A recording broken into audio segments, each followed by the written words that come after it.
బాబాయ్.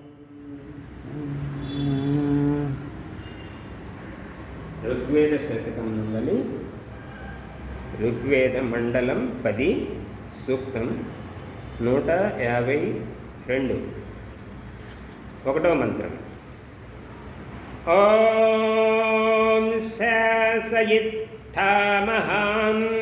అస్యామిత్రఖాదో అద్భుతః నహస్య హన్యతే సఖా న జీయతే కదాచన. పదార్థం. ఓ పరమేశ్వర, నీవు ఇత్థా వాస్తవముగా మహాన్ శాసహాసి, మహోత్తరమైన బ్రహ్మాండమును శాసించు గొప్ప శాసకుడవు. మరియు నీవు అద్భుత, అద్భుతమైన వాడవు. అమిత్ర ఖాద, ప్రాణులను హింసించు వారిని నాశనము చేయువాడవు.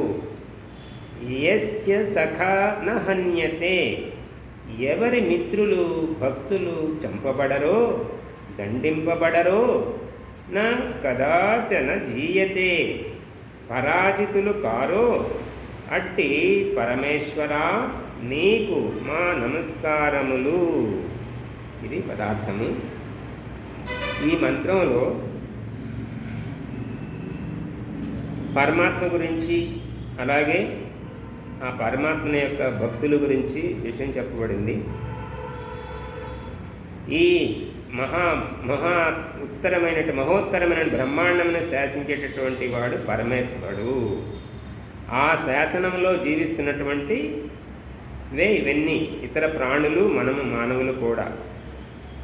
ఇక్కడ ఈ జగత్తులో ప్రాణులను అన్యాయంగా హింసించే వారిని పరమాత్మ నశింపచేస్తాడు. అలాగే ఎవరైతే భగవద్భక్తులున్నారో వారిని హింసించే వారిని కూడా పరమాత్మ పరాజితులను చేసి దండిస్తున్నాడు అనేది ఒక విశ్వాసం.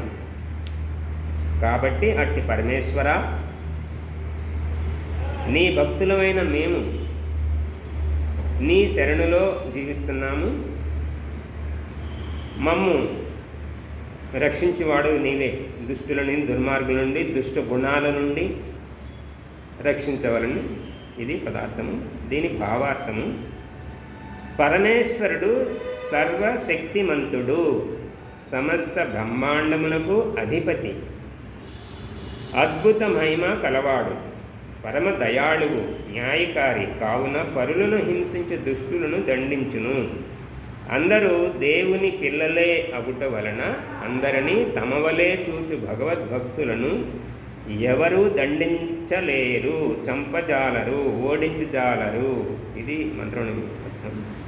కానీ దైవభక్తులమని చెప్పుకునే వాళ్ళు కూడా ఆ మతభేదము కారణంగా ఇతర మతాలను హింసిస్తున్నారు.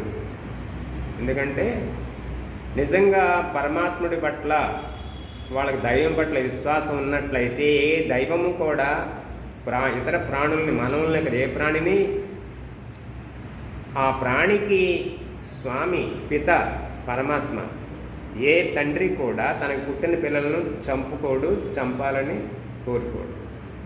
అలాగే హింస అంటే ఒక ప్రాణికి ఏ కారణంగా బాధ కలుగుతుందో, హింస కలుగుతుందో ఆత్మకు, ఆ ఆత్మహనం అనేది అన్ని ప్రాణుల్లో సమానంగా ఆత్మమాత్మ సర్వభూతేషు.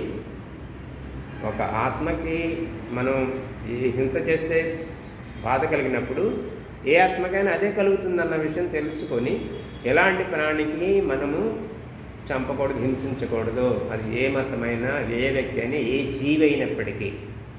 కాబట్టి ఈ విషయం తెలుసుకొని పరమాత్ముడు ఇలాంటి హింస చేసే వాళ్ళ పట్ల న్యాయకారిగా వాళ్లకు దండన విధిస్తాడు.